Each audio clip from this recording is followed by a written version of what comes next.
د ولسمشر محمد اشرف غني ټیم وایي په هیڅ صورت به بایلونکي ټیم ته د حکومت شریکېدل ورنه کړي.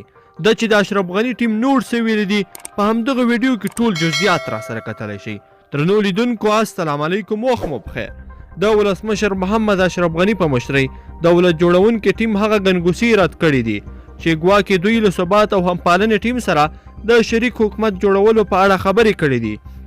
د دغه ټیم یو غړي خالد سادات په دې اړه امریکا غږ ته ویلي دي د ښاغلي خلیلزاد او د افغانستان د مقاماتو له لوري په هیڅ صورت د ګډ حکومت او د دې حکومت چې اوس یې لرو د اجرایه ریاست په شتون کې د دوام لپاره هوکړه نه ده شوې او نو داسې څه مطرح شوي دي.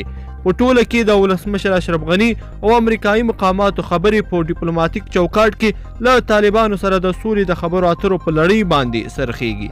دولت جوړونکي ټیم وروسته له هغې دا څرګندونې کړې دي چې د عبدالله په مشرۍ د ثبات او همپالنې ټیم لومړي مرستیال عنایت الله بابر پرهمند په ټویټر لیکلي وو چې د لوړې د مراسمو ځنډول او د والیانو د ګمارلو لړۍ ودرول ومنل شول.